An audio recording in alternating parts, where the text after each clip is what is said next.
The Binational Front of Indigenous Organizations was born really in 1991 in Los Angeles.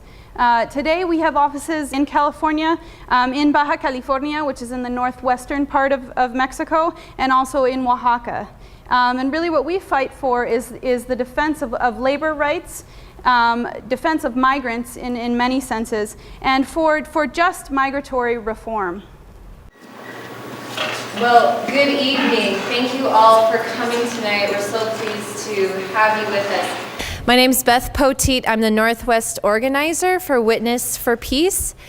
And for over about 25 years, Witness for Peace has been standing with those seeking justice in Latin America. And we work to end the cycles of military and economic violence in Latin America. And we provide a couple of different things. We offer educational delegations to Mexico, Nicaragua, Colombia, Venezuela, and Bolivia.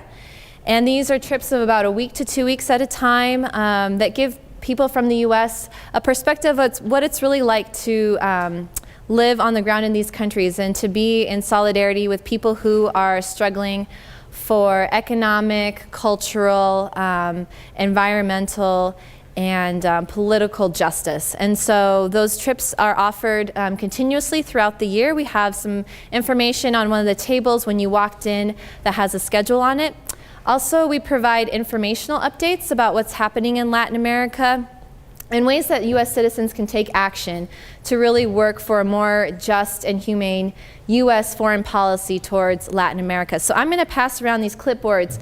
Also, we're going to be sharing this information with CAJA because we really see CAJA as our sister organization here in Missoula.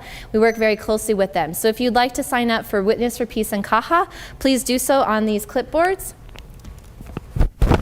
And I'm going to invite up Alexis in a moment, but I want to take just a second to introduce to you Centolia Maldonado Vasquez, and Alexis is going to give a more formal introduction to kind of what's going on in Mexico. But Centolia is a leader with the Binational Front of Indigenous Organizations. She's from a region in Oaxaca called the La Mixteca, and she's from kind of a close by a community called Hutzlahuacas. She's the director of programs for that area. So she's going to be speaking about NAFTA and its impact on communities in Mexico and what's been going on with the current conflict in Oaxaca over the last year or two. We'll have time at the end for some question and answers, so please stay after for that. But I want to invite forward Alexis Reyes-Ball, who works for Witness for Peace in our office in Oaxaca, Mexico, to kind of give us an update about what's been going on in Oaxaca in the past year or 2 years. So turn over to Alexis. I don't know. Okay, I think with these two, is that right? Okay. Good evening. Thanks for coming. I just wanted to mention a few things, and Beth gave an introduction to what Witness for Peace does, but I work on the Mexico team for Witness for Peace based in Oaxaca City, and we focus really on designing educational programs focused on the impacts of U.S. trade policy on communities in Mexico. And so I just wanted to share with you 3 of the principal issues that feel really current and pressing to us currently in the Mexico program around that issue, as well as sort of as a secondary theme, we focus on the impacts of U.S. military aid in communities as well. And so those 3 things that feel really current to us are, one, the roots of migration. And so a lot of times in the U.S. we hear that the debate is really based around what are the problems that the migrant community is bringing into our communities here in the U.S. What are the issues that are being caused by their presence here? And really what we want to do is to broaden that debate and talk a little bit about what are the root causes of why they're coming and what do we have to do with that? So what does U.S. policy have to do with motivating or really pushing people out of their communities in Mexico to come to the U.S.? The second topic that feels really current to us has been the Oaxaca conflict over the last year, which began in officially began in June of 2006, when a teacher's strike was violently removed from the Central Plaza of Oaxaca City. And Centolia is going to talk about both of these two first topics. The third thing that feels present to us and that maybe you haven't heard anything about is a military aid package to Mexico that is coming down the pipes very soon. We think that it could hit Congress for a vote anytime in the next couple of weeks.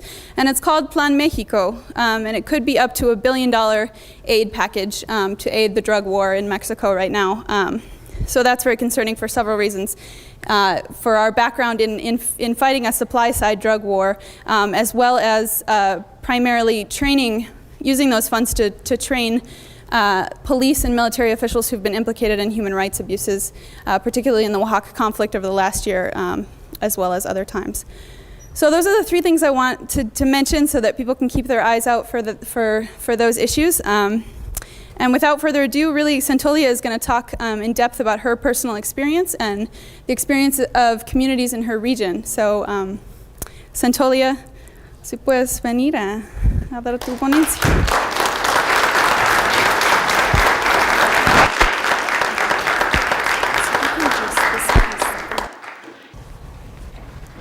Bueno, yo no puedo estar en un solo lugar. Buenas noches a todos. Es un placer poder compartir con ustedes nuestras experiencias que hemos vivido como una familia de migrantes, como niña jornalera, como una persona que ha estado viviendo la situación desde las comunidades de origen. Good evening. I wanted to say that it's a pleasure to be with you here tonight, to be able to share a little bit about my experiences as a family member of migrants, in a migrant family, as a young child who worked in the agricultural fields as a child, and also as a person from the indigenous communities in Oaxaca. Bueno, vamos a iniciar la plática diciéndoles que yo formo parte de una organización que, aunque dice Frente Indígena de Organizaciones Binacionales, hace algunos años era Frente Indígena Oaxaqueño Binacional, y curiosamente, aunque decía oaxaqueño, su nacimiento de esta organización fue en Los Ángeles, California. And I'd like to start this talk tonight by telling you that I form part of an organization called the Binational Front of Indigenous Organizations. And it says of Indigenous organizations there, we used to be called the Binational Front of Oaxacan Organizations. And this was actually developed not in Oaxaca, but in Los Angeles, California. Yo vengo de una región, la región mixteca, que se encuentra al noroeste de Oaxaca, de la ciudad. Como saben, Oaxaca está al sur de México, y la mixteca, bueno, Oaxaca tiene 7 regiones, y yo vengo de esta región, de la región mixteca. And so I'd like to show you a map of where I come from. I come from the Mixteca region of Oaxaca, which is located in the northeastern part of the state, northeastern from the city of Oaxaca. And as you know, Oaxaca is located in the south of Mexico. The state of Oaxaca is divided into 7 different regions, and I come from this one called the Mixteca in the orange-colored region. La región mixteca tiene un índice de migración muy alto hacia los estados del norte de México y hacia los Estados Unidos. The Mixteca region of Oaxaca has a very high percentage of people who are migrating to the northern states of Mexico as well as to the United States. Quiero decirles que México tiene 62 pueblos indígenas, de los cuales 13 se encuentran en el estado de Oaxaca, y el resto nos encontramos dispersos tanto en los Estados Unidos como en Canadá y en el noroeste de México. I'd like to tell you that there are 62 different indigenous groups in the country of Mexico, and 13 of these groups are represented in the state of Oaxaca. And many of these people are also dispersed among different countries such as Canada and the United States. En México, el ingreso interno bruto principal es el petróleo. Después del petróleo tenemos el narcotráfico y como tercer lugar tenemos las remesas. In Mexico, our principal sources of income for the country are 1, petroleum, 2, drug trafficking, and 3, remittances, which is the money that's sent home from migrants. El estado de Oaxaca, sus ingresos a nivel estatal, tenemos el turismo como primer lugar, segundo lugar el café y tercer lugar las remesas. When we look at the state level, our principal sources of income are 1, tourism, 2, the production of coffee, and 3, the remittances. Bueno, las remesas son los dólares que llegan de Estados Unidos a nuestras comunidades. And remittances, once again, are the dollars that arrive to our communities from the United States. Quiero compartir con ustedes los efectos de la migración, algunos, nada más porque no tenemos mucho tiempo, pero algunos de los efectos de la migración en nuestras comunidades de origen y también en las comunidades de destino. And what I'd like to share with you tonight is a little bit about a few of the effects of immigration, of this immigration, both in the communities of origin as well as the destination communities. And we don't have a lot of time tonight, so I'm just going to share a few of those with you. En nuestras comunidades de origen y de destino, el primer impacto que recibimos nosotros es la desintegración familiar. Algo básico para una sociedad que finalmente tenemos ahorita una sociedad desintegrada, una sociedad con muchos conflictos. Y esto tiene que ver mucho desde el seno familiar. Para que una sociedad esté unida y exista justicia, tenemos que empezar desde casa. Y el seno familiar es la base principal para una sociedad con justicia. The principal impact of this migration, both in the communities of origin as well as in the destination communities, is the breakdown of families. And as we know, the base of our societies is built on these family structures. And now we see today that we have a society that's filled with lots of conflict and lots of families that are broken. And really, in order to have a society based on justice, we must start from the home and start from a united family. En las comunidades de destino nos encontramos que los grandes capitales están conscientes que para seguir creciendo su riqueza necesitan de mano de obra barata, pero no reconocen que esta mano de obra barata tiene necesidades básicas. Y una necesidad básica es la vivienda, es la salud y es la educación. And so also we see that in the communities of the destination communities, we see that the large capital really is aware of the fact that what it needs to survive is cheap labor, but what it's not aware of is that the people who are providing that cheap labor also have basic needs such as housing and health services and education. Otro de los aspectos que es muy duro para enfrentar la migración es el efecto que está teniendo en nuestras comunidades de destino la discriminación y el racismo. Another aspect that has been a very tough thing to deal with as a result of migration, and particularly in the destination communities, has been the discrimination and racism that has been experienced.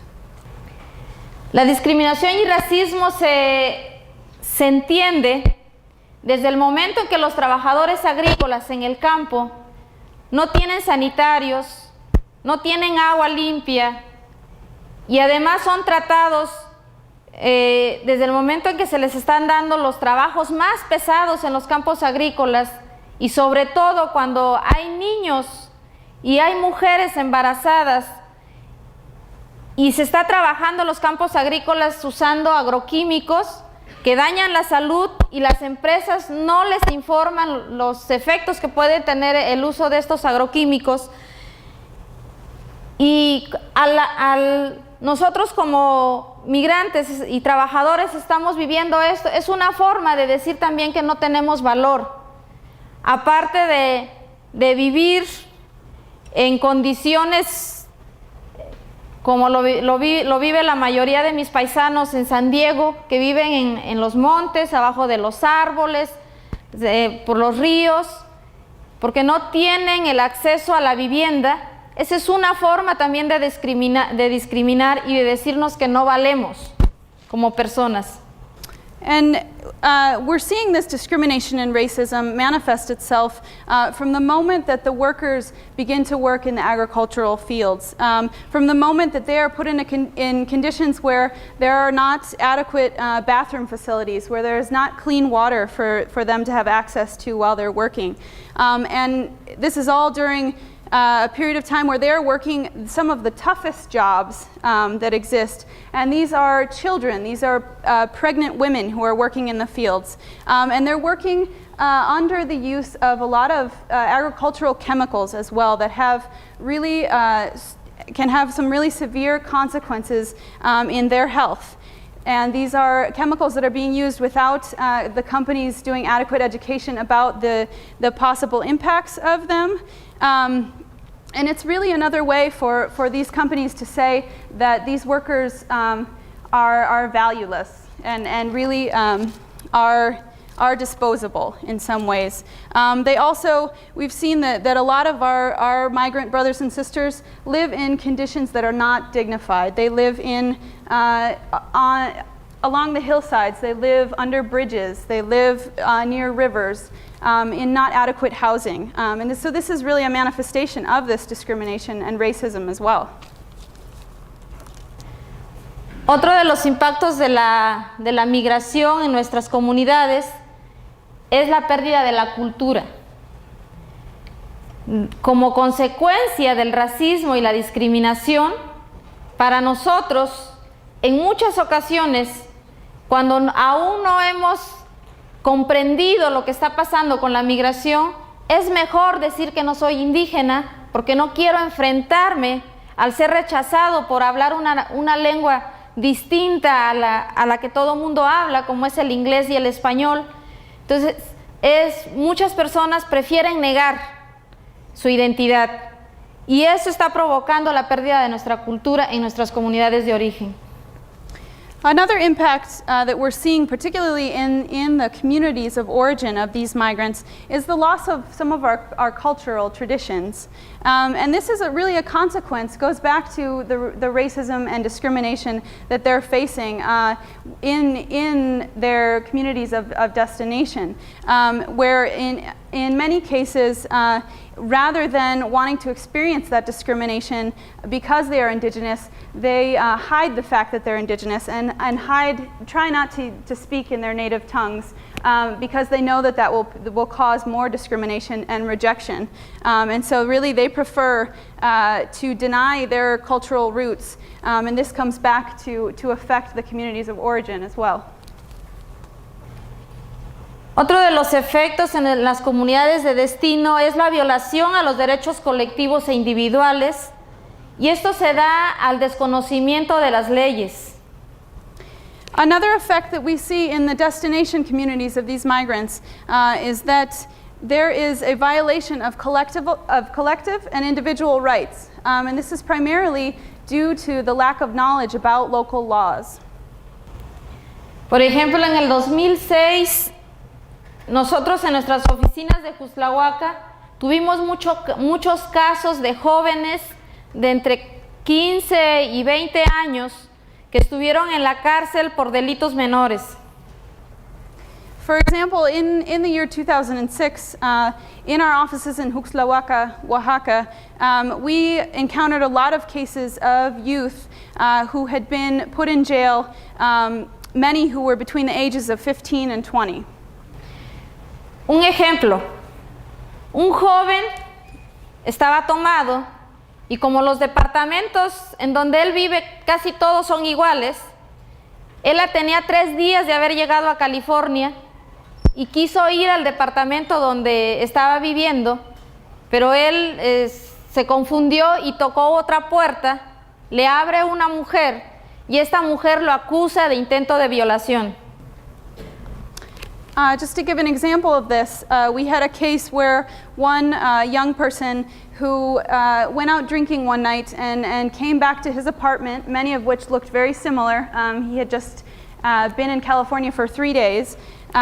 He tried to go into his own apartment but got confused and knocked on the door of another woman's apartment, and she got scared and accused him legally of rape. Otro, un indígena triqui, fue considerado como una persona que estaba mal, enfermo de sus facultades mentales, porque al momento de enfrentar un juicio y le hablaban en inglés y él hablaba mixteco, que diga triqui, y cuando él estaba, le hacían preguntas en inglés, pues a él le daba risa. Entonces dijeron, bueno, pues es que él estaba mal de sus facultades mentales y realmente es injusto porque la organización tuvo que enfrentar este caso y fue muy conocido este asunto, y actualmente lo que la organización hizo es que impulsó un proyecto de intérpretes indígenas. Un proyecto donde la interpretación es en 3 lenguas. Tuvimos que hacerlo nosotros, o sea, la lengua materna, segunda lengua español y tercera lengua inglés. Another example that I'd like to share with you is of an indigenous Triqui person who was considered not all there mentally. Because he was spoken to in English. Some people started to ask him some questions, and it made him laugh to hear the English that he didn't understand. And so they thought that he was actually mentally not all there. And we really see this as unjust, and as an organization we had to confront this kind of a situation that is happening in many communities. And so what we did is we designed a program of indigenous interpreters, which actually speak 3 languages. They speak the indigenous language, then they speak Spanish, and they also speak English. Bueno, como estos ejemplos hay muchos, pero no tenemos mucho tiempo para contarlos todos. En la fotografía se les está mostrando, esta es una fotografía de mujeres artesanas, productoras de sombrero de La Palma.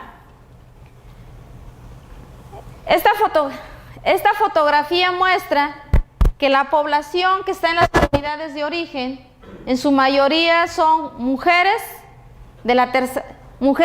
y hombres de la tercera edad, o mujeres y niños. Well, this is just one example. There are many examples that we could share if we had more time. But I wanted to show you this photo that you see here, which shows several artisan women who are making hats out of palm fronds. And they're artisans, so they make this craft. This is a tradition in our community.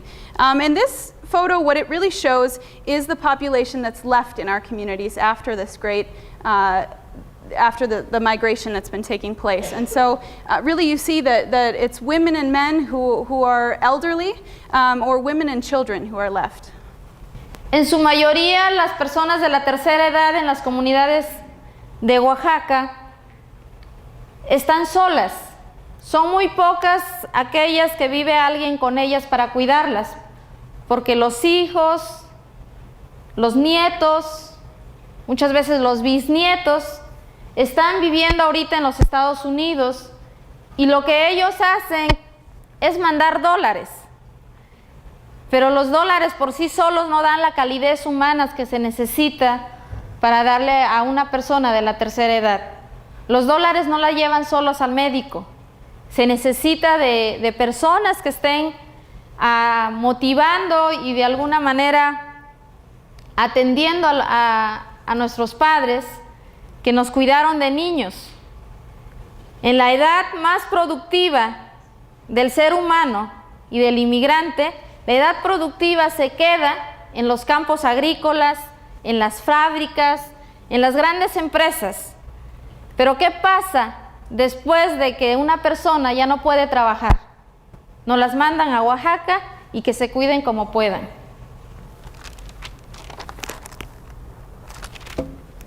And so really what we see is that the folks that are left in our communities are these elderly people, and many of them are alone. Very few of them have other people living with them in their homes taking care of them.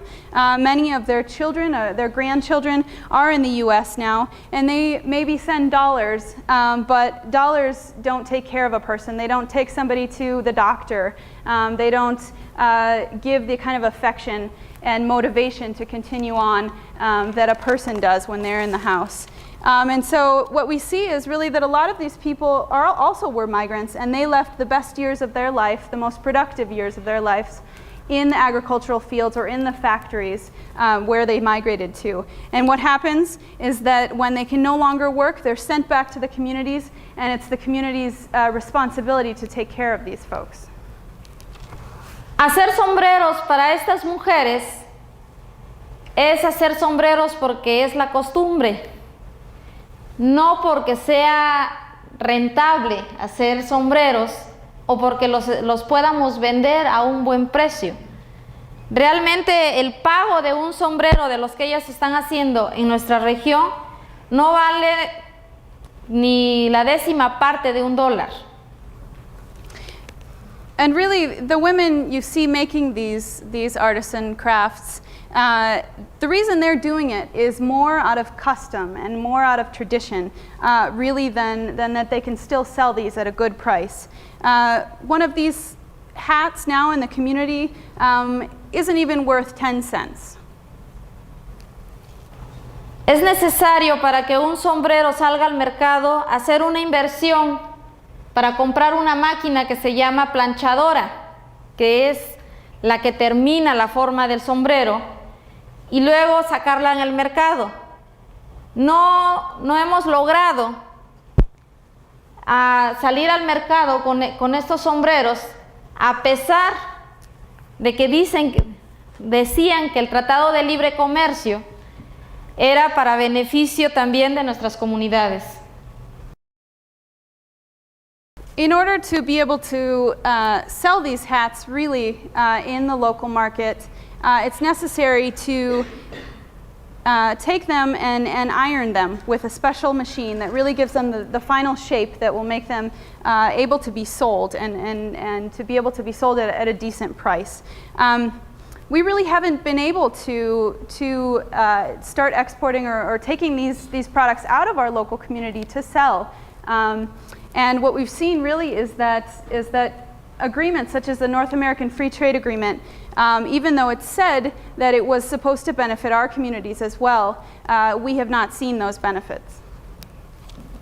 El Frente Indígena de Organizaciones Binacionales nace en 1991 en Los Ángeles, California.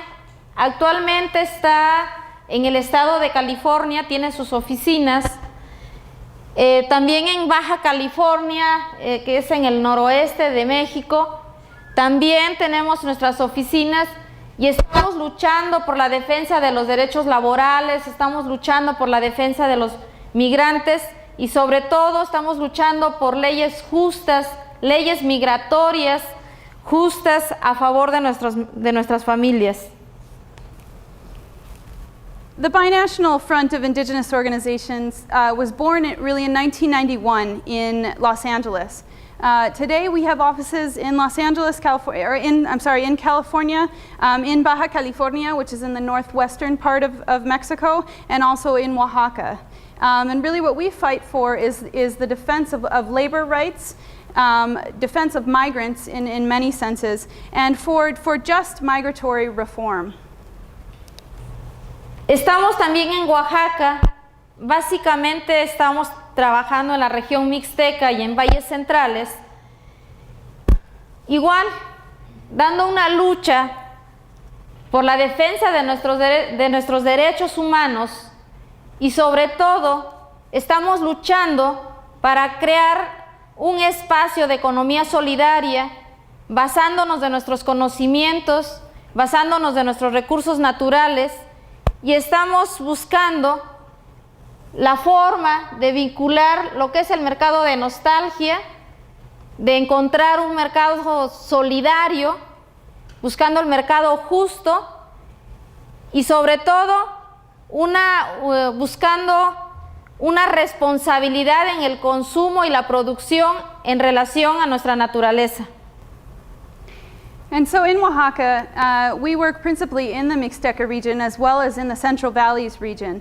And we work in defense of basic human rights, working also to try to create a space of solidarious economies based on our traditional knowledge as well as our natural resources that we have in the area. And so we're trying to create a nostalgia market as well as a market that is in solidarity, that is like the fair trade movement, which more than anything takes into consideration responsible consumption and production and responsibility with respect to our environment.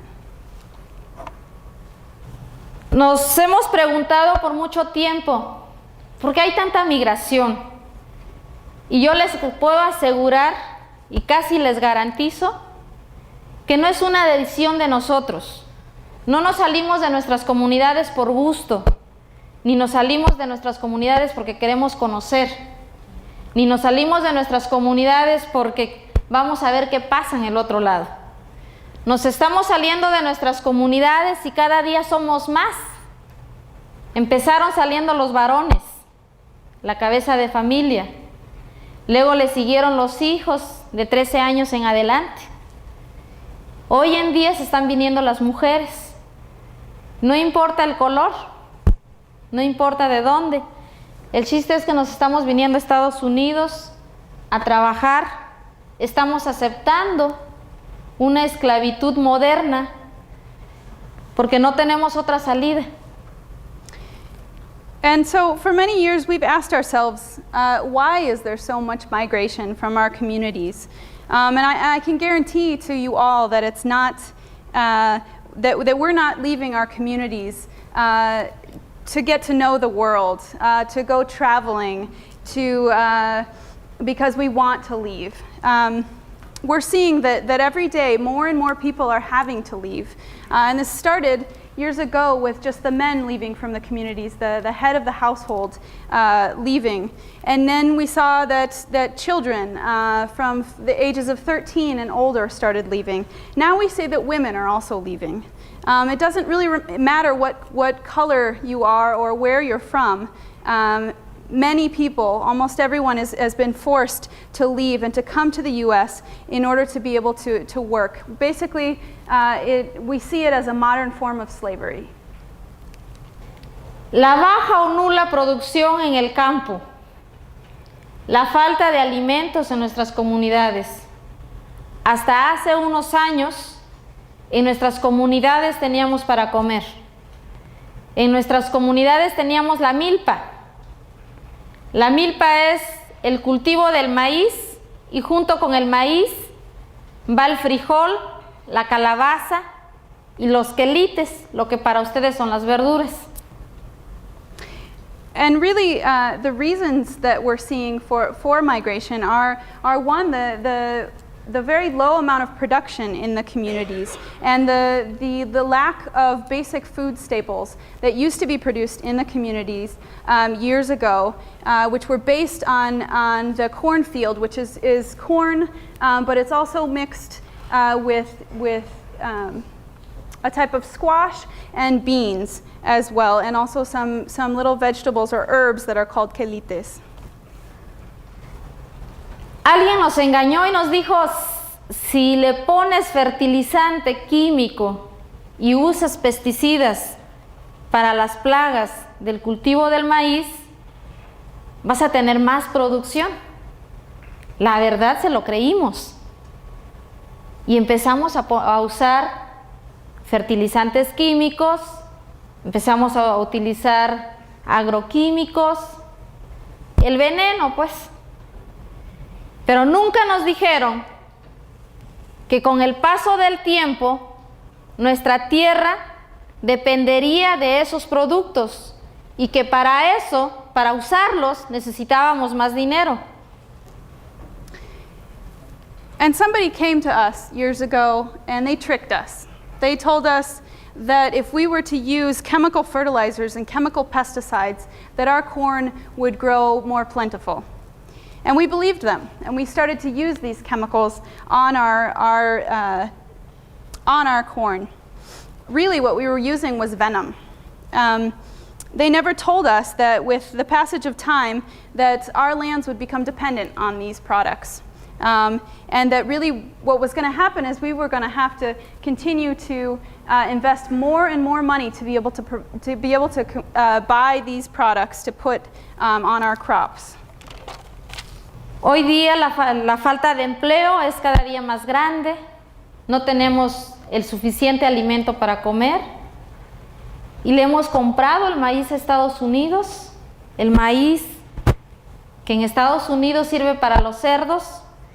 En México, a través de un programa llamado Conasupo, lo hemos estado comprando porque es más barato. Today, we also see that one of the largest causes of migration is the lack of employment in our communities. We see that the lack of ability to produce these basic food staples in our communities has had great impact, and we have begun to, through a government program called Conasupo, we have begun to buy corn products from the U.S., which are used in the U.S. to feed animals, but in Mexico are used to feed people.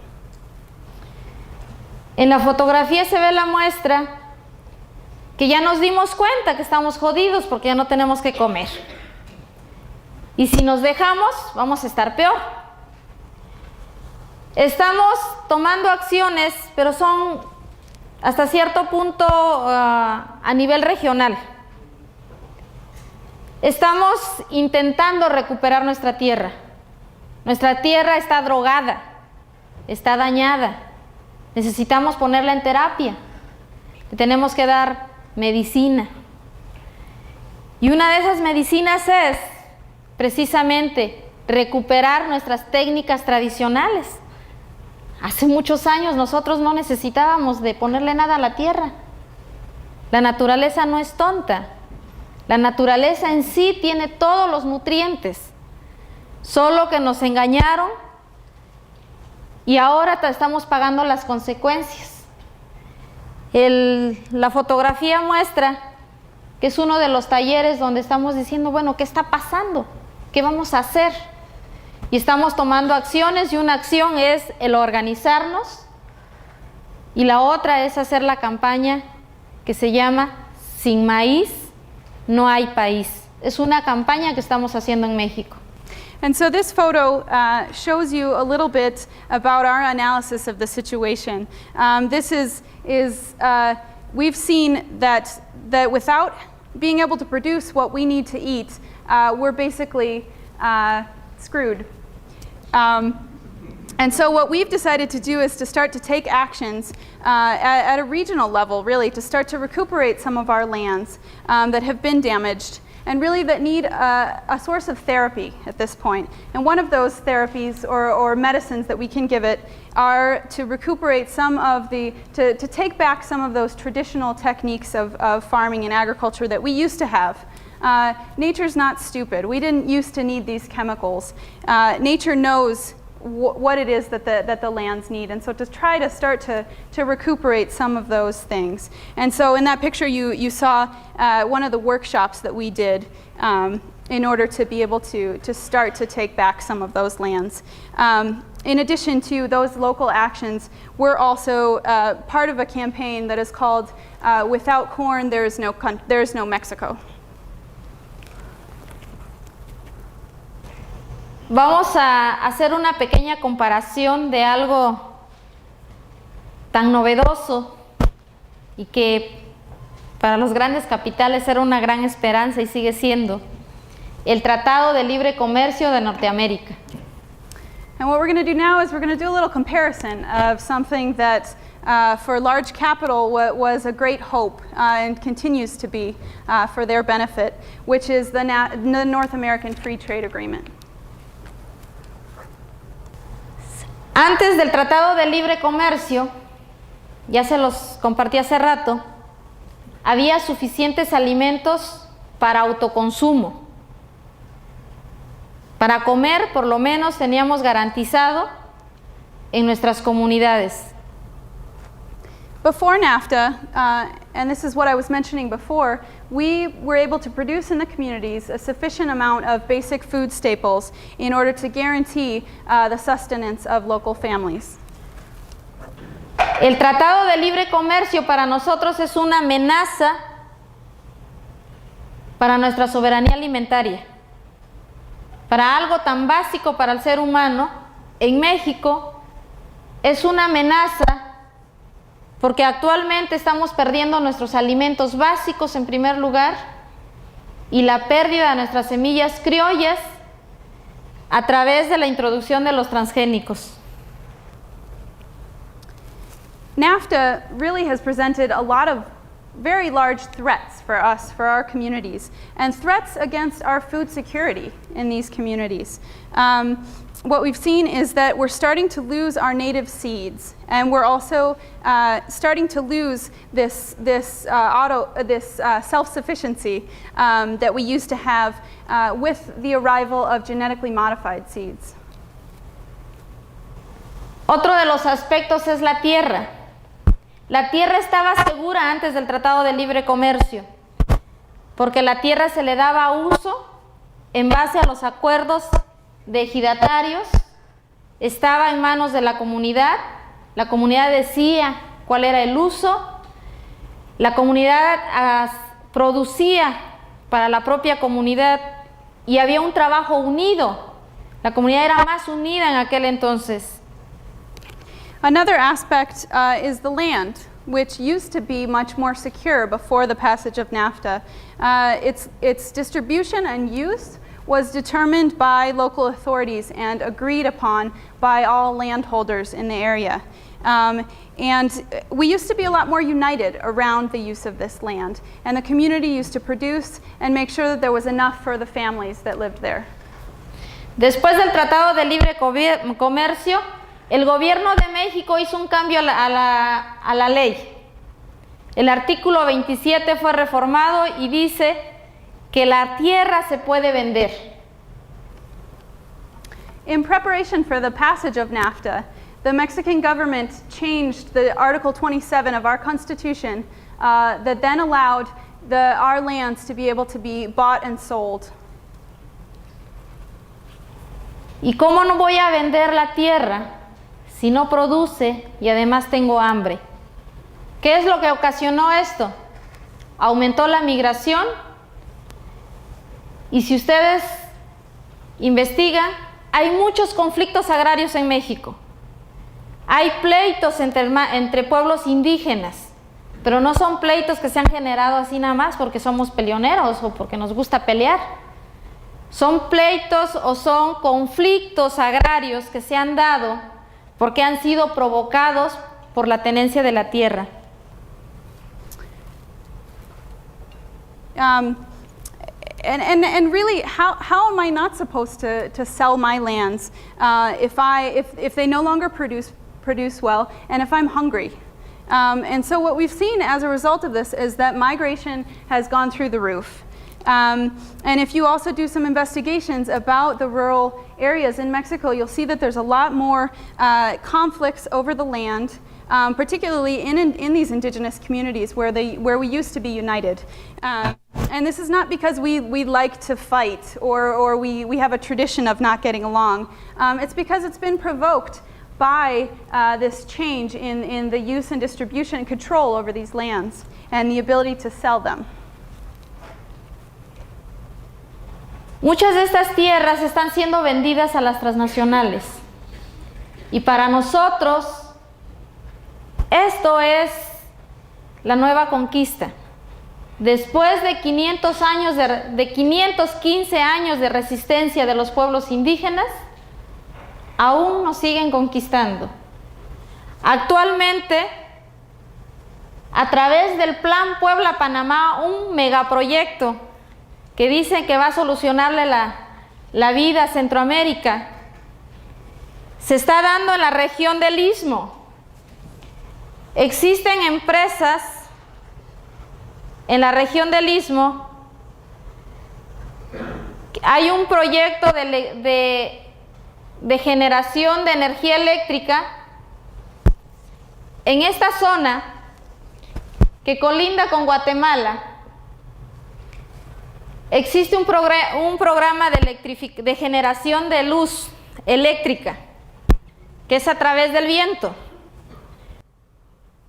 And so these lands that can be now bought and sold, many are being sold to transnational corporations who are coming into our communities.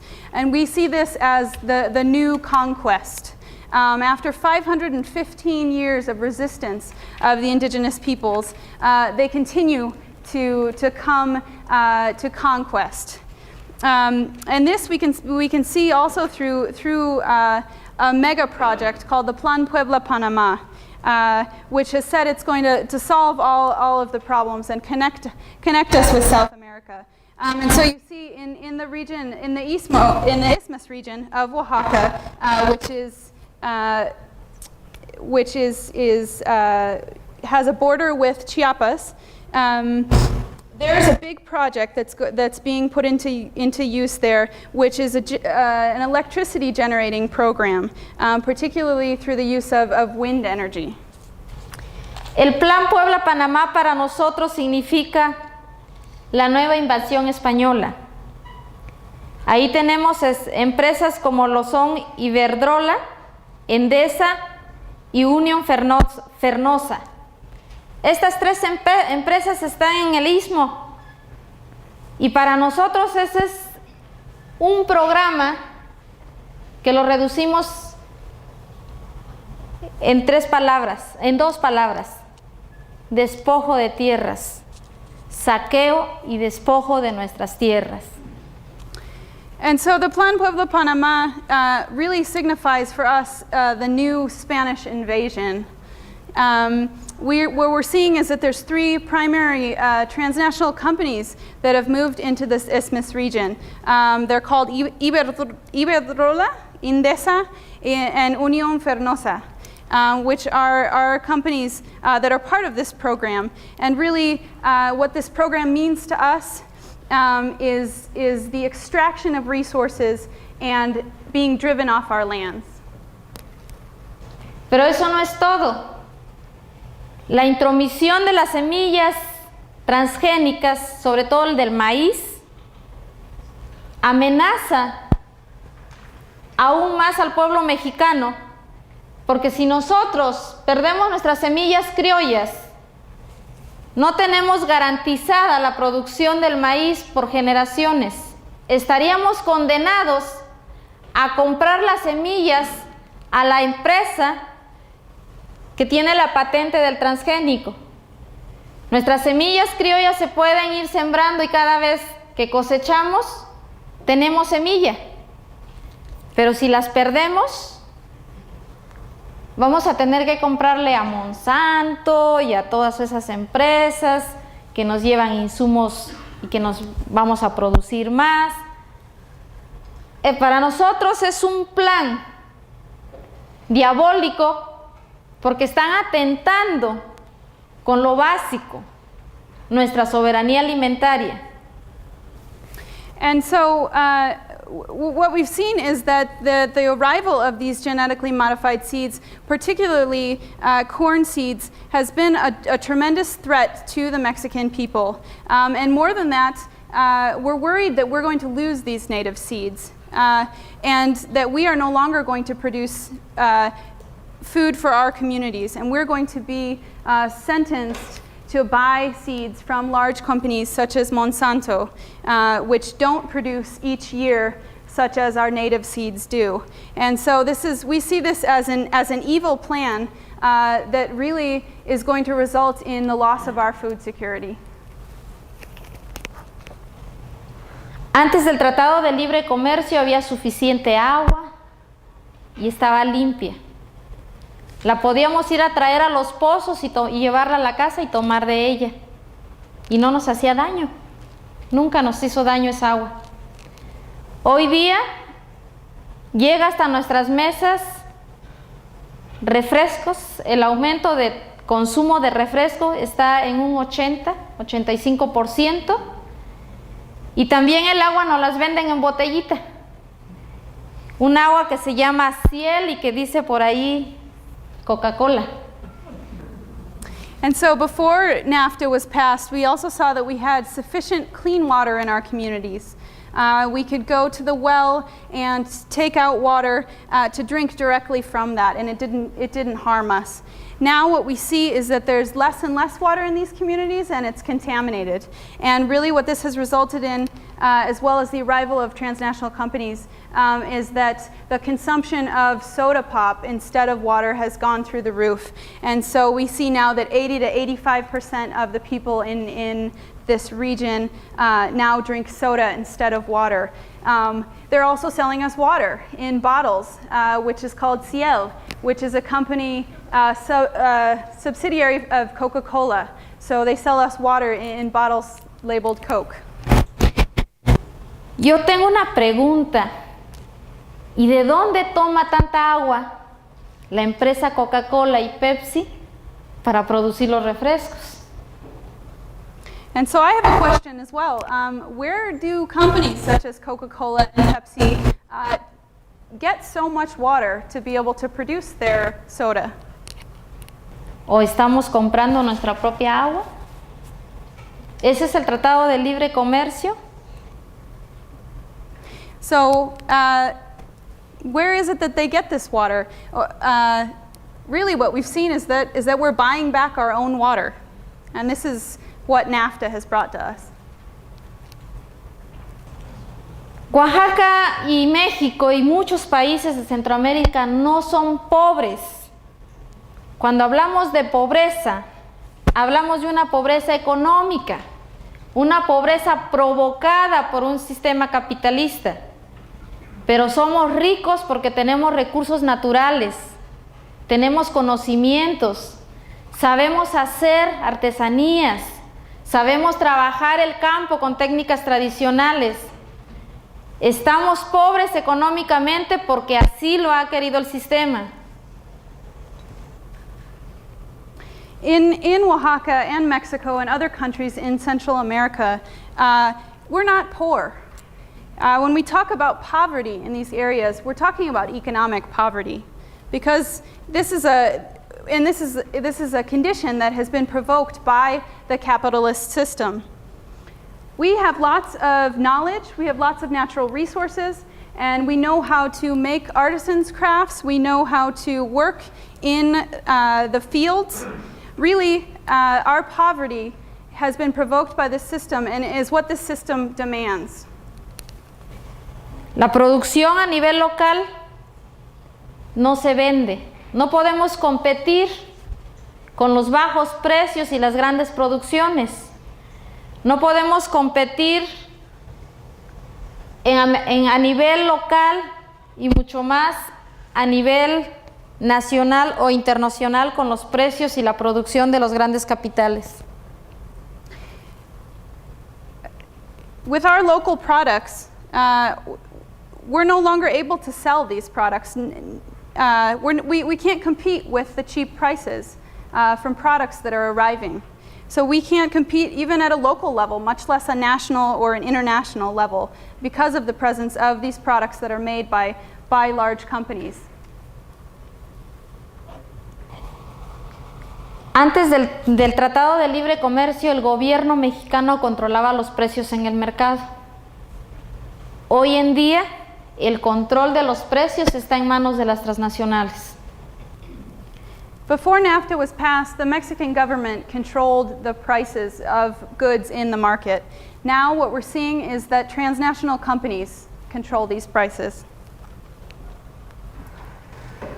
Por todas estas cosas, que aparentemente migración y el Tratado de Libre Comercio aparentemente son otra cosa, pero finalmente es lo mismo.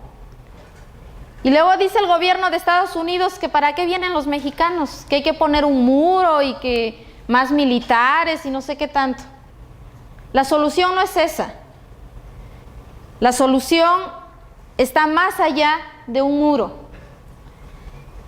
Y realmente nosotros pues hemos reaccionado y han surgido movimientos como el movimiento postmigrantes en los Estados Unidos, por eso tanto migrante marchando. El movimiento campesino, el Ejército Zapatista de Liberación Nacional, el movimiento del campo no aguanta más, el movimiento de la Asamblea Popular del Pueblo de Oaxaca. Son movimientos que no han surgido nada más porque estemos locos o no tengamos qué hacer. Son movimientos que están surgiendo porque ya definitivamente la situación es terrible para nosotros. And so even though governments say that the problem is the migrants coming here, that it's not the trade agreement, that it's not any of these larger politics, we say that it is.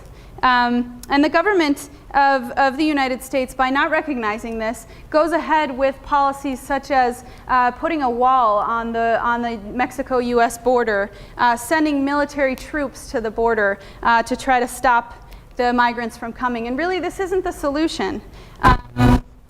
The solution goes way beyond putting up a wall. And so what we've done is we've reacted to this situation the best that we can. And so that's why you see all types of movements across Mexico and the U.S. You see the pro-immigrant movement. You see farm workers movements. You see the Zapatistas uprising in the 90s. And finally, now you also see the Popular Assembly of the People of Oaxaca. These aren't just people who are crazy and take to the streets without motivation. This is in response to a system.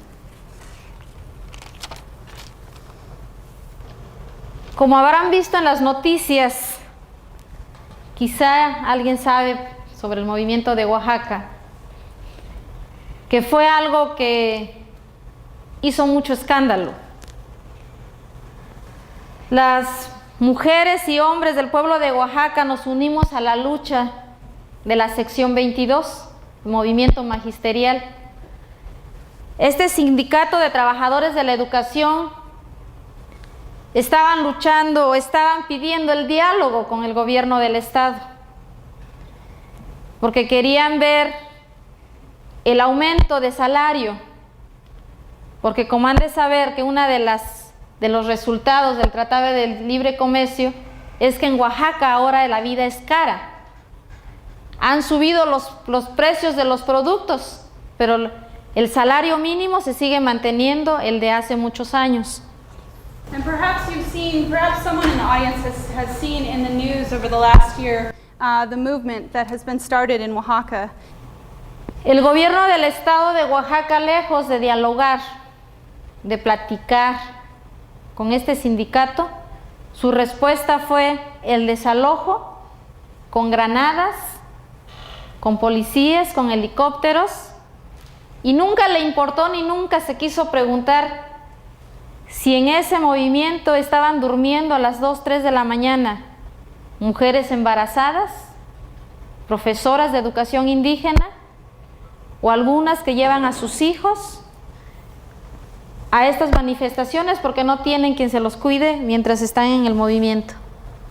So the state government of Oaxaca, very far from wanting to create dialogue with the teachers, responded with a violent evacuation of the teachers from the Central Plaza with the use of grenades, of police, of helicopters. They never stopped to ask when they came in at 2 or 3 in the morning if there were pregnant women there, if there were teachers that worked in indigenous communities, or if there were teachers with their families there, with children there. And they came in and they drove us out. They drove them out. Casi un año de lucha, de marchas, plantones, toma de carreteras, toma de edificios de gobierno. Y no pasa nada. El gobierno dice que esos que se ven en las fotografías son revoltosos, atentan contra la economía del Estado porque no hay turismo, atentan con la cultura porque no hubo Guelaguetza en el 2006, son vándalos, dice, son criminales. Y para colmo, Estados Unidos dice que somos terroristas, que somos personas que estamos, inclusive personas de Estados Unidos que dicen que les estamos robando su trabajo. El trabajo que es para ellos, también nosotros se los estamos quitando. Cuando en realidad no es lo que dicen. And so now we've seen after a year of struggling for dialogue, after a year of going out to the streets and marching and doing demonstrations and taking control over highways and government buildings, we see that there's no change. We see that we're called rebellious people. We're called a threat to the economy of Oaxaca because there's no longer tourism. We're called vandals and criminals, and a threat to the cultural traditions of Oaxaca as well, because the annual celebration, the Guelaguetza, did not take place. We also see that the United States calls us terrorists. They call us people who are stealing jobs from people who live in the U.S. Realmente para nosotros es una preocupación. ¿Qué se necesita hacer? ¿Un golpe de Estado? ¿Desaparecer de esta tierra, irnos a Marte? ¿Qué tenemos que hacer? Tenemos que empezar a luchar. Tenemos que luchar por una economía solidaria. Tenemos que luchar por leyes justas, leyes migratorias justas. En el caso de México, por ejemplo, tenemos a nuestros hermanos de Guatemala, de El Salvador, que cruzan todo México para venir a los Estados Unidos. And so really, for us, this is a great concern. And we ask, what is necessary? What can we do to change this situation? Is it necessary to take over the government? Is it necessary to disappear into the hills and come back stronger? Or really, what can we do? And so what we're doing is we're taking some actions, and we're trying to take some steps towards creating this solidarious economy with just laws. And we see even in the case of Mexico that there are our brothers and sisters from Central American countries who are crossing through to migrate to the United States. Lo que necesita México y Estados Unidos son cambios estructurales. Necesitamos cambios políticos, económicos, jurídicos, sociales. Necesitamos eliminar las causas de la miseria. Necesitamos que se reconozca plenamente que los migrantes no somos una carga. Los migrantes, la población migrante, indígena y no indígena, contribuyen a una economía a ambos países, tanto en México como Estados Unidos, porque producen y además lo que consumen lo compran, no se lo dan regalado. And so what we see is that Mexico and the United States are in need of deep structural changes, political changes, economic changes, legal and social changes as well, that will help to eliminate the causes of misery.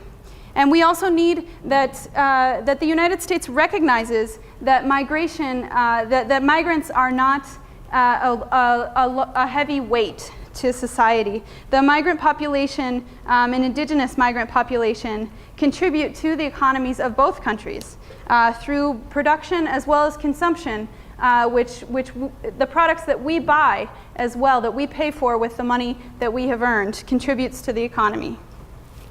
Bueno, para terminar, pues a veces preferimos soñar.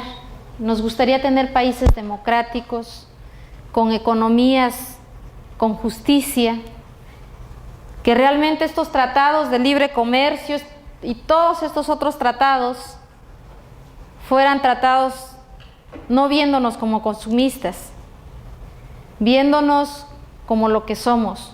Somos productores, somos generadores de ingreso, somos personas que tenemos capacidad de desarrollarnos, pero no que nos den dinero así creando el paternalismo, sino nada más que nos quiten las manos de encima y nos dejen actuar. And so to close, sometimes we prefer to dream and to imagine a democratic country with a just economy and with trade agreements and other types of agreements that don't see us only as consumers, but rather see us as what we are, which is producers, which is income generators, and people who are also trying to develop our country. And rather than give us money, that type of aid is not what we're looking for. We don't want to create a paternalistic relationship. But what we want is that the hands of other countries be removed and the hands of governments be removed to let us produce and do what we do. ¿Qué proponemos? Antes de firmar otro tratado con otros países de Centroamérica o Latinoamérica y todos esos otros tratados, lo que nosotros pedimos o exigimos es que antes se consulte al pueblo, que no solo se le consulte al gobierno, porque el gobierno no vive las consecuencias que nosotros vivimos, porque ellos no viven en las comunidades, ellos no caminan por donde nosotros caminamos, que se le pregunte a los campesinos, a los pequeños productores, a los pueblos indígenas, a las organizaciones, a todo el pueblo, que se le investigue, que se le pregunte si está de acuerdo con el Tratado de Libre Comercio, si está de acuerdo el uso de los transgénicos y sobre todo qué impacto ha tenido este en México antes de firmar otros tratados. Están discutiendo que van a firmar otros. Pues yo no sé con qué autoridad moral lo van a hacer, porque tienen que pensar primero, ¿por qué en los últimos años hay tanta migración? ¿Por qué se han convertido los migrantes en una carga para el gobierno? ¿A poco son ciegos? ¿No ven? O más bien, como dice un dicho, no hay peor ciego que el que no quiere ver. Y yo creo que nuestros gobiernos, tanto el de México como el de Estados Unidos, tienen que quitarse la venda de los ojos y ver qué está pasando con el Tratado de Libre Comercio en México antes de firmar cualquier otro tratado. And so what do we propose? Well, we propose that before signing any other free trade agreements with other countries in Central or in South America, we propose, or really we demand, that the people of the countries be consulted about whether they want this kind of an agreement. And we're not talking about consulting the governments about whether they want this kind of an agreement, because they're not the ones who live in the communities. They're not the ones who feel the consequences of these effects. They're not the ones that walk the paths that we walk. What we want is that they consult small producers and small vendors and artisans and organizations and indigenous communities. Ask them if they're in agreement with this new free trade agreement, and also ask them, are they in agreement of the use of genetically modified modified seeds. And more than anything, in addition, to take a critical look at what has happened in Mexico as the result of NAFTA. I don't know what type of moral authority they think that they're acting on when they see this huge increase in migration and the effects, and they're thinking about signing another free trade agreement with other countries. Some people say that, so then I ask, are they blind? Is that the problem? And then we come back to a kind of a saying which says that the blindest are those who wish not to see. And so really these are the things that we ask for when signing an additional free trade agreement that are pending currently. Bueno, pues con esto cerramos y solo me resta decirles que las organizaciones de Oaxaca que nos hemos unido en lucha de economías solidarias, en la lucha de un mercado justo, decimos no a los transgénicos y no al Tratado de Libre Comercio. Y los invitamos pues para que se sumen y sean solidarios con nuestra lucha. And so to close, I'd like to say, or really what's left to say, is that the organizations in Oaxaca are struggling to create this type of a solidarious economy and to create a system of fair trade where we say no to genetically modified seeds, no to agreements to free trade agreements. And so we also invite you all to become part of this movement and these economies that we are trying to redesign and recreate. Bueno, ya para finalizar, pues nada más los invitamos a conocer la tiendita del pueblo que está allá afuera, donde traemos algunas muestras de los productos que estamos produciendo en Oaxaca. Ahí están nuestros datos. Pueden entrar a la página del FIOP. No solamente producimos alimentos orgánicos o artesanías, también estamos produciendo libros, también estamos escribiendo y haciendo investigación desde nuestra propia organización. En la página, bueno, está la tiendita, ahí pueden solicitar algunos libros o algunos productos. Gracias.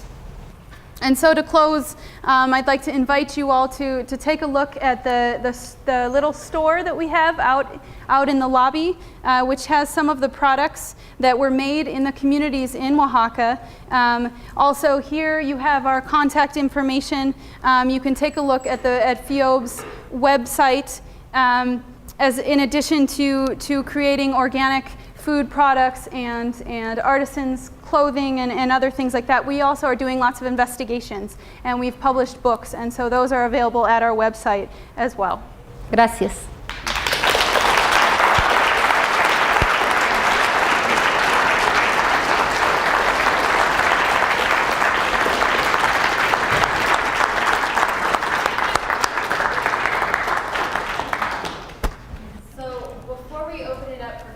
I just want to mention a few things that you can do in response to what Centolia was talking about. One thing is that we have a delegation coming up to Oaxaca, to the region that Centolia is from, with Witness for Peace this March. There's a flyer out on the table that will give you some more information about that if you're interested in visiting some of the communities that she's talking about and seeing for yourselves what migration is doing to Oaxaca. We'd love to have you join us.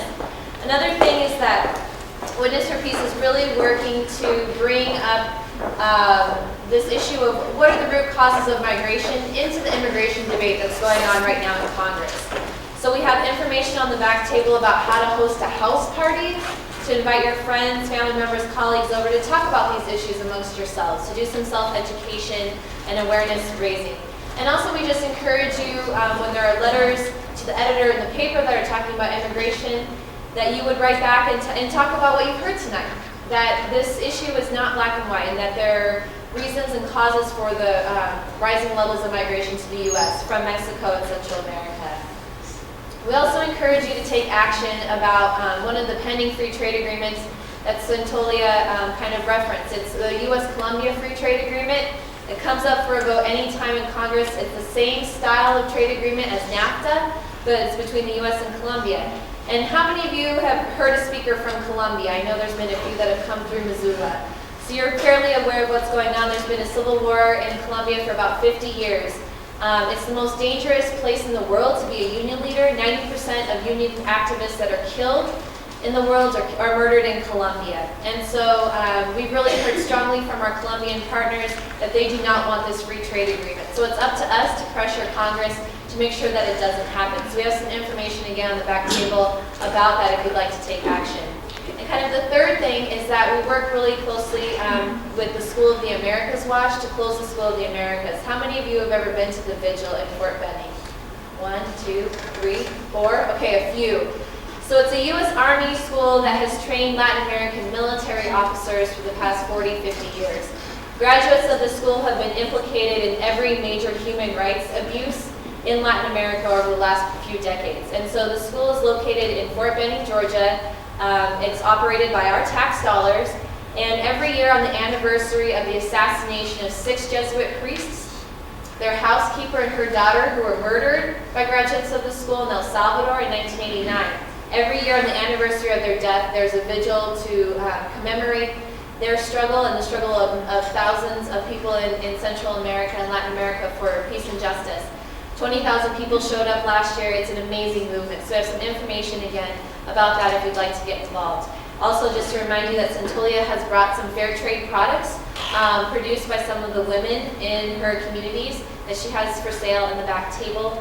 And also you can support the work of Witness for Peace, of FIO, and of CAJA. Tonight we ask for you to dig deep into your pockets, to be generous, to allow us to bring speakers like this, to do organizing work to create a more just U.S. foreign policy towards Latin America. And in order to provide scholarship money to students and other folks who like to go on our delegations but don't have all the financial resources. So I'm going to pass around a basket. If you'd like to make out a check, it's tax deductible. You can make it out to Witness for Peace and put it in the basket. So I'm going to pass that around, and I'd like to invite Centolia and Alexis back up to do some questions, if you have questions or comments for them. Thanks again for coming.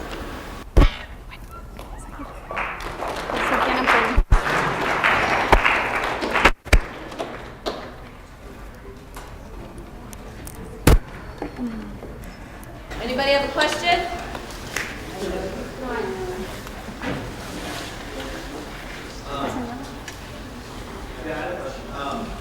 I'm very familiar with a community forestry project in the state of Quintana Roo called Penapelota. I'm sorry, what is it called? Penapelota, in the state of Quintana Roo.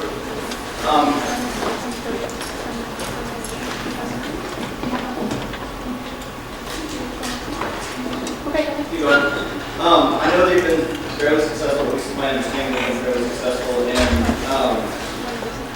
using a keto land, which is what you were talking about, I think, when you were talking about Article 27, which is the sale of keto land. And they've been pretty successful in retaining the population of the community, also deriving quite a bit of value from the local resources, also increasing food security through the production of milk production. And I was wondering if you're familiar with it at all, and then also if maybe it's something that could be replicated in the state of Ohio, and Ohio is kind of a special situation.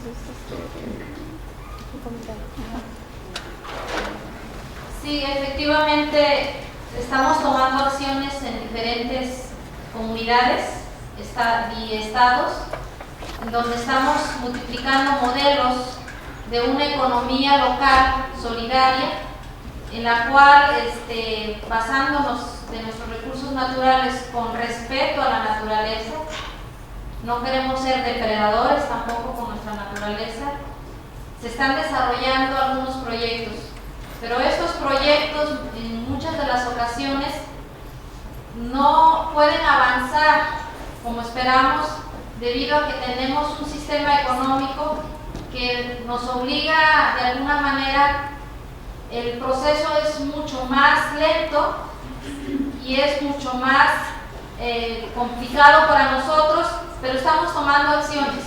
Son acciones a nivel local.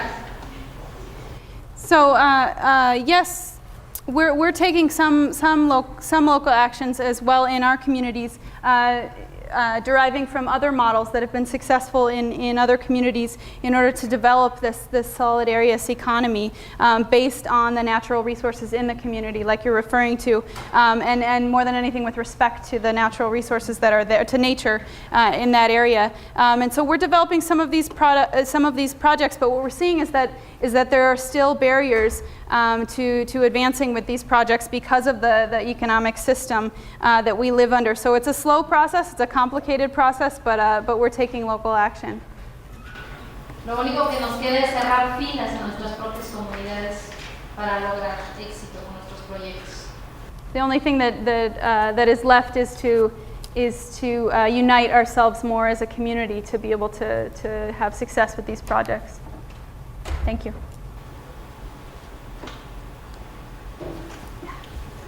In that Mexico has a nationalized oil industry, does any of the oil wealth actually reach the communities in any form?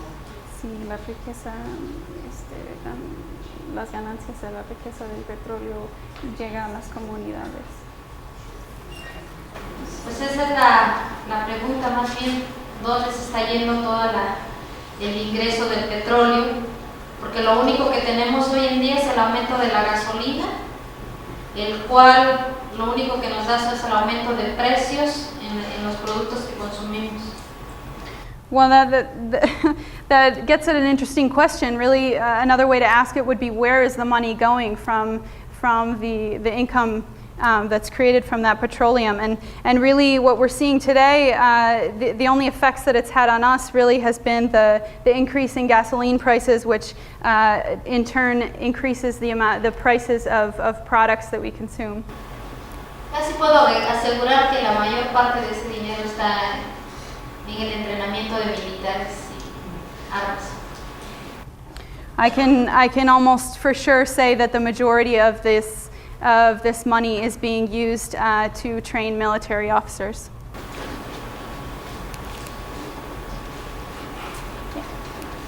Sí, yo voy a hacer mi pregunta en español. Y luego en inglés. Si la puedes traducir. Sí, yo quería preguntar cómo había evolucionado el conflicto con los docentes, qué está pasando hoy día, y bueno, eso es una pregunta, y después cómo eso se expandió después a otros conflictos de otras problemáticas. ¿Cómo fue un poco la historia de estos 2 últimos años en Oaxaca?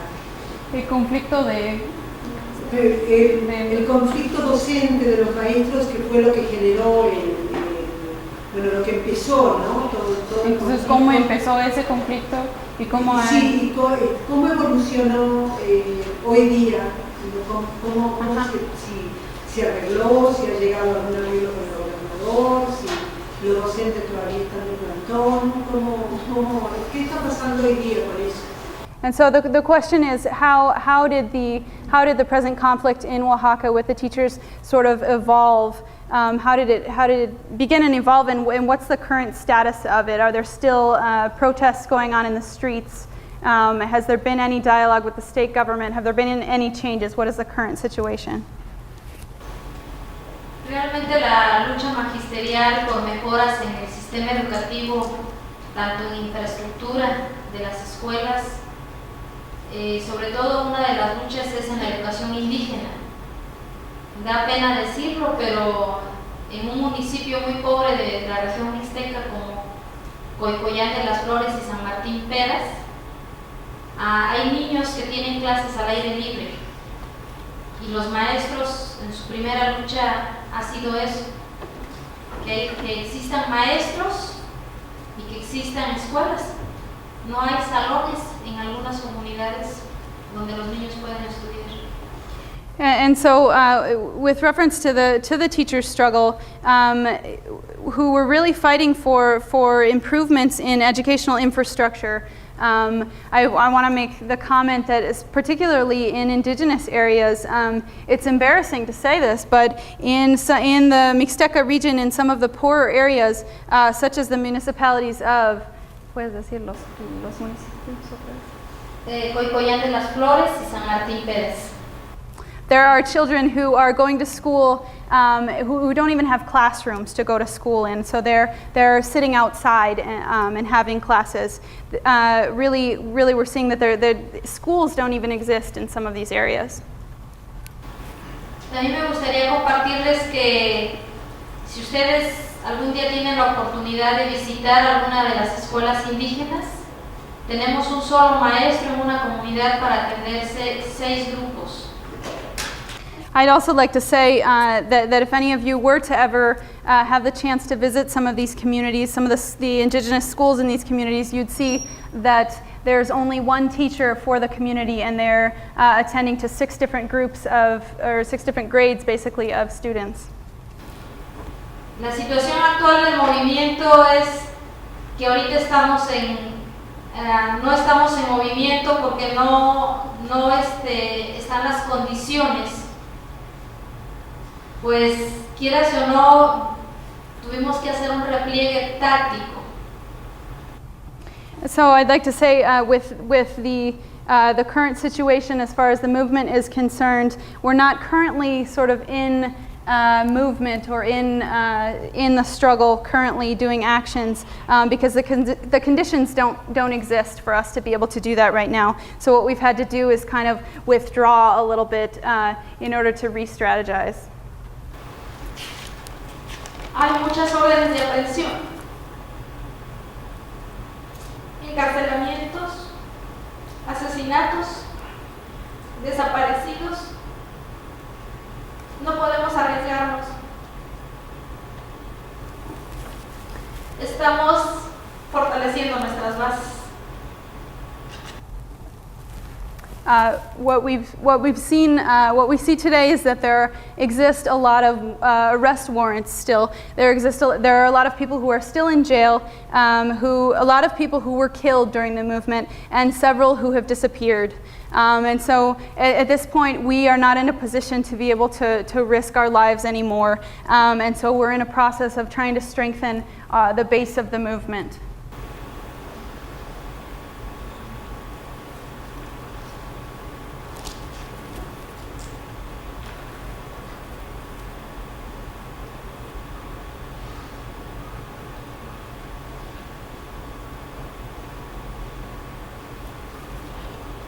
Pero estar en Oaxaca y vivir la realidad. Quiero compartir también que el gobierno del estado es muy inteligente. También dividió algunas de nuestras organizaciones. Metió a personas del gobierno del estado y provocó ciertas divisiones en nuestras organizaciones, algunas que se dicen muy radicales, pero que en los hechos no ha demostrado hacerlo, y pues eso también duele y tenemos que hacer una purga dentro del movimiento. Y nos estamos uniendo las organizaciones que nos identificamos en una lucha que va más allá del conflicto de Oaxaca, una lucha que va más allá de un movimiento del magisterio. Es una lucha que a lo mejor los resultados yo no los voy a ver, pero tengo la esperanza que mis hijos, mis nietos quizá, puedan tener una sociedad más justa.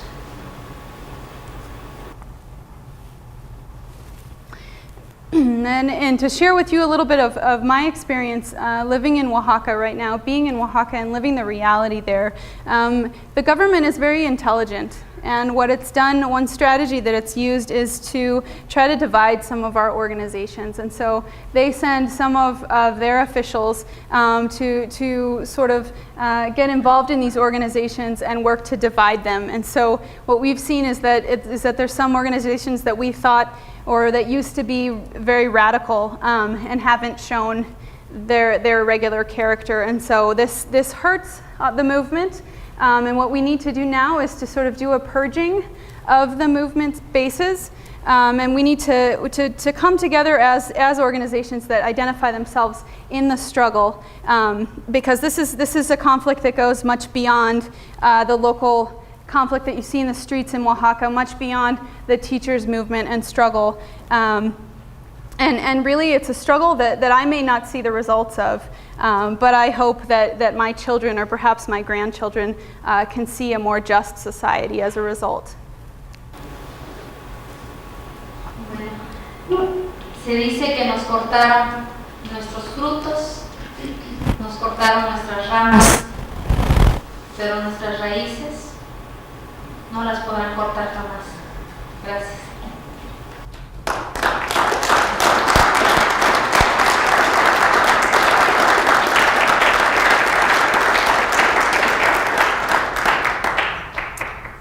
And what we say is that they've cut our fruits and they've cut our branches, but they can never cut our roots. Thank you.